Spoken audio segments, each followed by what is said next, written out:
Hey, this is Matt once again. Welcome back to the video. This is a paid request, this time for Broad Stipe. Thank you so much for that.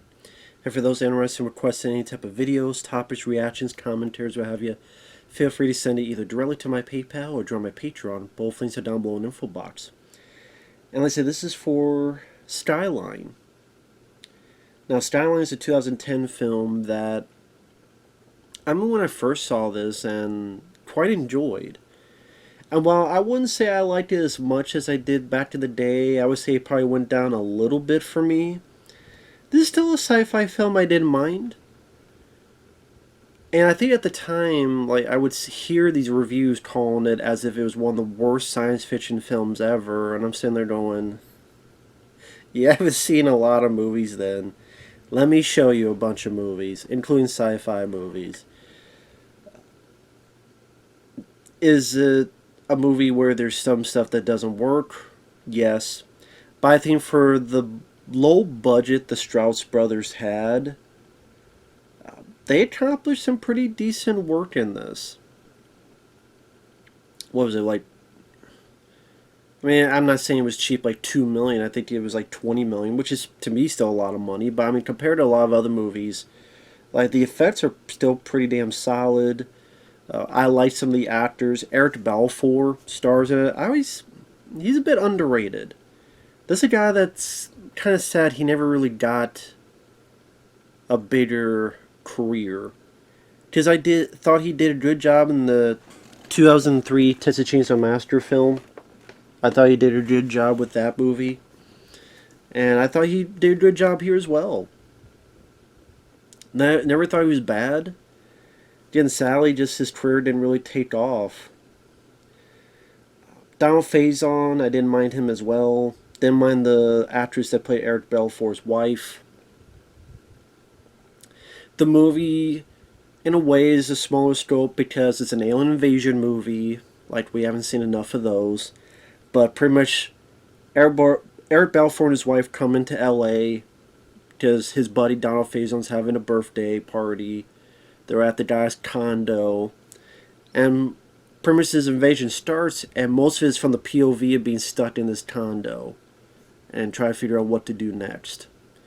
So, because of that kind of limited quality, it kind of made it a little bit refreshing in a weird way, where, I mean, you can see countless CGI ships blowing up CGI buildings across the world, and we've seen that again and again and again. But the fact that a lot of times it's from their point of view, so they're looking at it through telescopes or looking at it from the roof of the condo and the building they're in, and like again from their point of view, it does give like a bit of almost hopelessness to the whole situation, to put yourself in their place and their shoes, as in, well, what the hell would I do in this situation?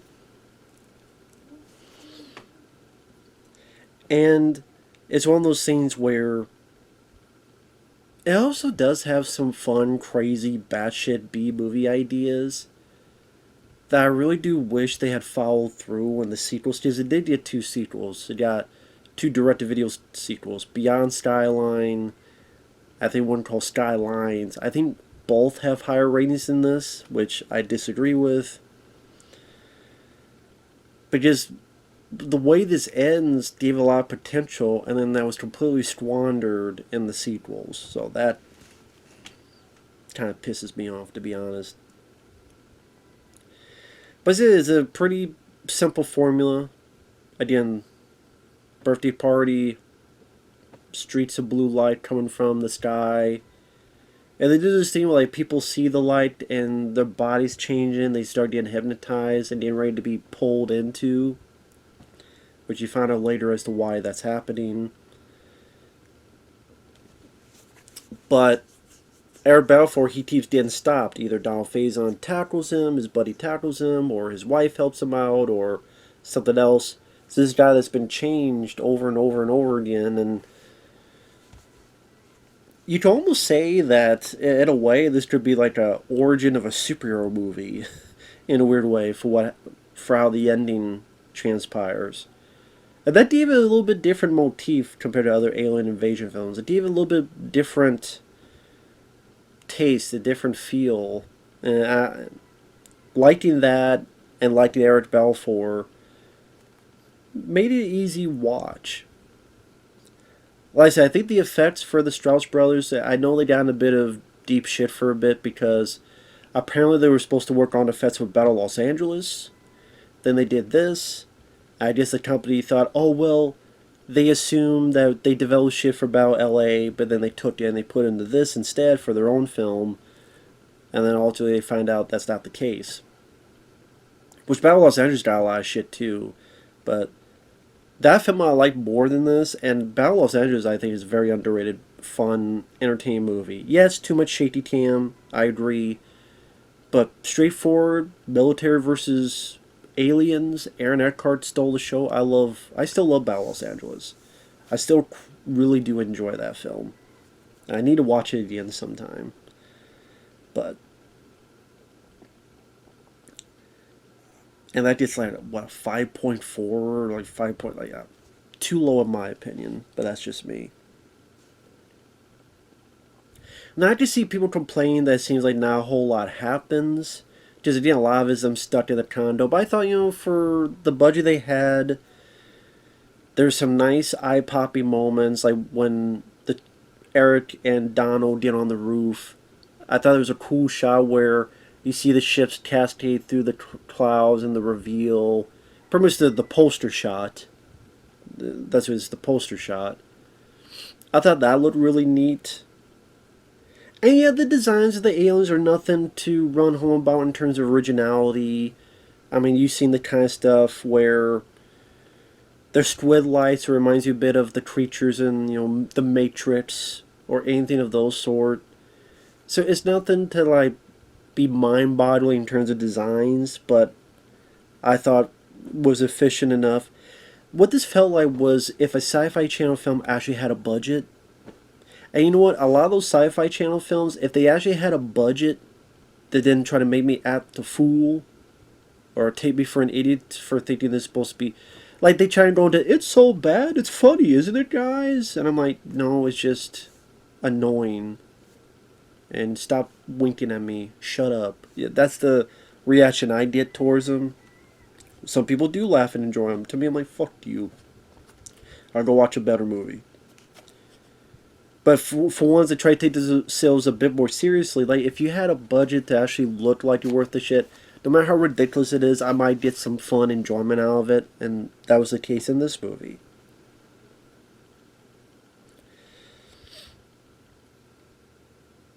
And when I say B-movie, I mean, again, the spoilers. Heavy spoilers now.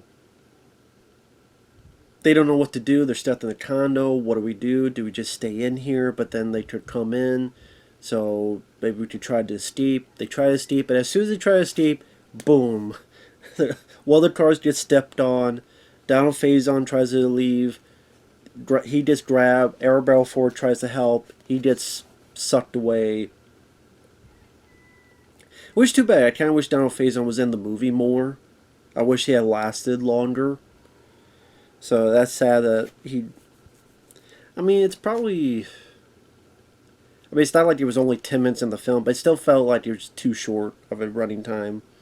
And I said, I don't mind Donald Faison as an actor, so it's sad that he was gone so quick.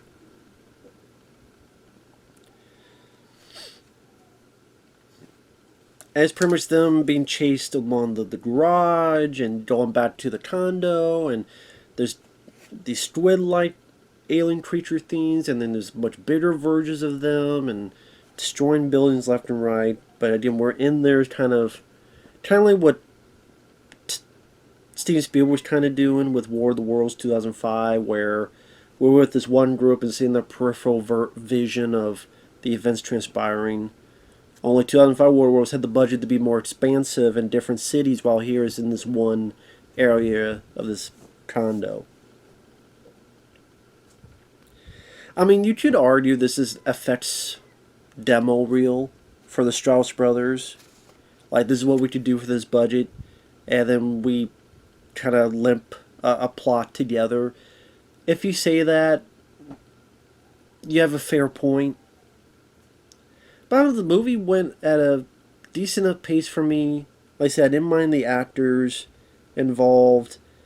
Some of the B movie shenanigans, spoilers, like the aliens would grab people and suck their brains out.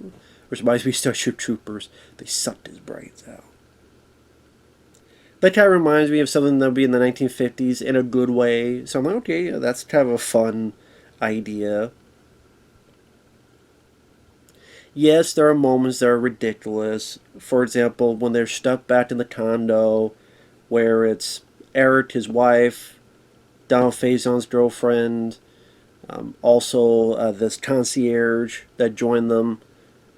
There's a bit where they're seeing the planes and a stealth bomber shoot at this big alien ship, and I guess you would say a nuclear fucking explosion happens, but in the aftermath, most of the city is still there. And also, why aren't you guys vaporized?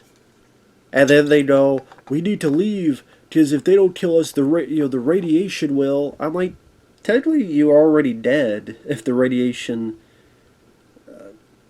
it's not like the radiation is slowly going this way, and it's going to catch up. It's going to catch up. Like, I don't think that's not how nuclear explosions work. And they could have explained it in some way, like the alien shields, or the alien did this, or the alien caught the explosion, and it did it because all these people that it wants to feed on or needs their brains, it doesn't want them destroyed, so it'll capture and hold this stuff until it dissipates, and with whatever alien technology they have, or it makes the shield bubble to contain this so it doesn't affect the area, so it doesn't ruin the taste of brains or whatever the fuck they're doing, They're not really eating the brains, they're putting them into other bodies. Alien life form bodies.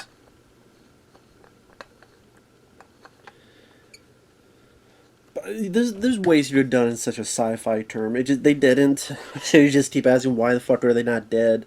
That is definitely the dumbest part of the movie, I gotta admit.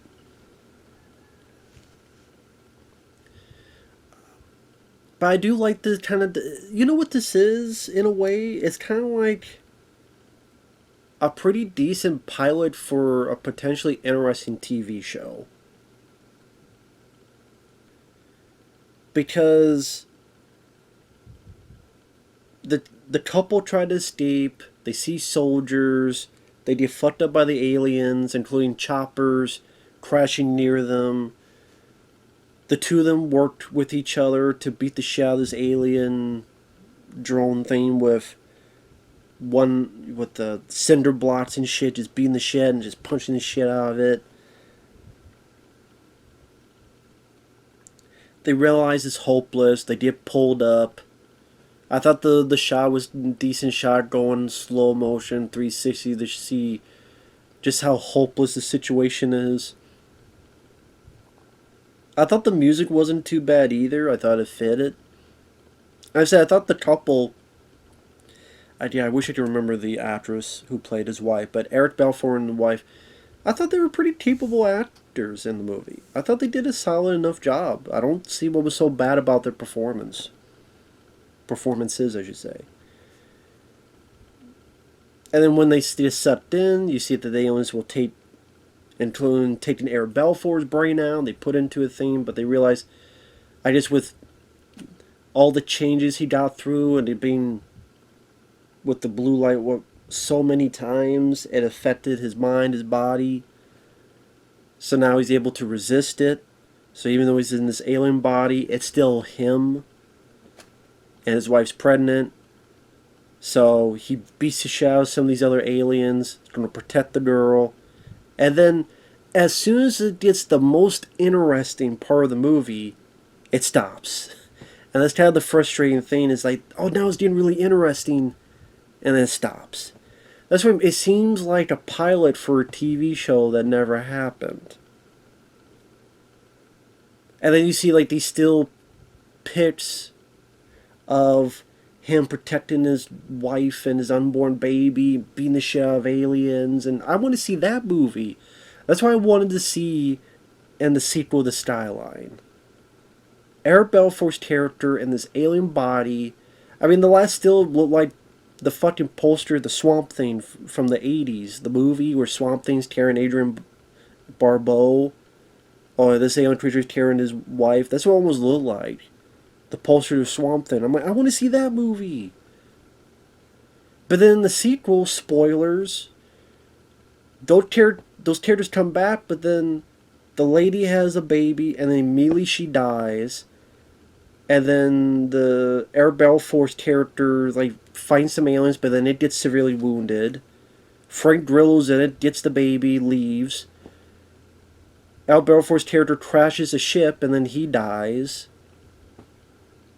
And really nothing else is other than their baby that Frank Grillo, these other people protecting. The movie just goes all on its own way. I'm like, really? That's what we're doing? Really? Probably because I was one of the few people that didn't mind the first Skyline movie. Like I said, as a movie, it had enough budget, and you had effects guys work on it, so the effects were actually pretty decent to look at. But at the same time, a smaller scale of a smaller movie. So it made it a little bit different compared to other alien invasion films that overblow everything to a point of been there, done that.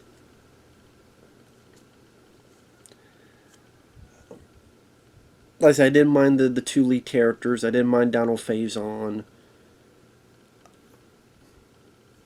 There are some really dumb stuff, like the whole stealth bomber explosion, why the fuck isn't everybody dead? I like that they were brain suckers, and that the designs of the aliens could have been a bit more creative, could have been a little bit more imaginative, to be fair. But the bits that I do, like the blue streets and the hypnotism thing, okay, that was kind of interesting and different. Like I said, the whole ending I thought was different and batshit, and I wish we got there maybe 20-25 minutes earlier. And then the last 20 minutes is this alien with Eric Balfour's brain beating the shit out of aliens and kicking ass and protected his unborn baby and his wife and just boop, boop, boop, boop, that would have been awesome. Like maybe beating the shit and take over one alien ship. And then maybe then you learn that there's more like him. And it's something the aliens didn't take into consideration. Their plan fucked up. Hey, if some of our plans fuck up, maybe some aliens' plans fuck up too. And then it's payback time, bitches. Like, that would have been cool to see. But, it is what it is. As it is, like I said, I probably don't like it as much as I did when I first saw it, but I still had a good enough time. I didn't find it as boring as other people did. Like I said, I like the visuals, I like Eric Balfour, I like some couple of the ideas. Overall it was entertaining enough. And also because, again, when it was labeled like the worst sci-fi film ever, and I'm like, dude, I've seen some of those. This ain't even close. Not by far. And sadly, they got sequels and didn't really do much with them. Which is a shame. But, what can you do? But that's Skyline. Like I said, film I never hated. Thanks for watching. Take care. We'll see you guys later. Bye-bye.